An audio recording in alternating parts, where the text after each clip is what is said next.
had two companies. One was Blue Streak Finishers, which I started in about 1980, and the other Vector Industries, which I started in 1989. Blue Streak Finishers is a metal finishing company that provided services to the aerospace and commercial industries for protective coatings, metal finishes for painting, powder coating, anodizing, non-destructive test for penetrant mag inspection. I started Vector Industries as a manufacturing arm to my metal finishing side so that I'd be able to start the product from blueprint and take it all the way through finishing and supply it to the customer.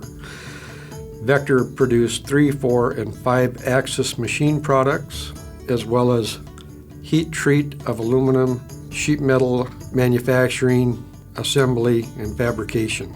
I became familiar with Concord Ventures probably 5-6 years before I sold. Salim came and presented himself asking if I wanted to sell the business, and I told him at the time I was not interested, but to check back with me, which he was pretty persistent.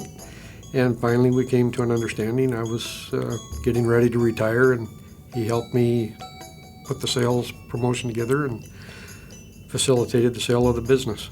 Oh, it was excellent. Salim was very with me every step of the way. Directed me on how to handle myself. I'm old school, so Salim was like a brother walking me through it. He had a very good team working with him to market my facility. Salim handled all the negotiations primarily for me. He was very informative and was able to make the process very painless for me. As being the sole owner of one of the businesses and the primary owner of the other, it's very difficult for an entrepreneurial individual who felt their businesses were more like family than anything else. It's tough for us to let go of those relationships. So he made it very easy for me.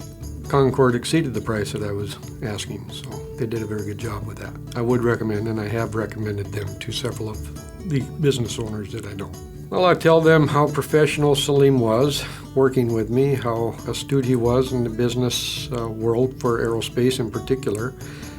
He had sold several other companies that I was familiar with in the aerospace industry, and he seemed like a very honest person to deal with.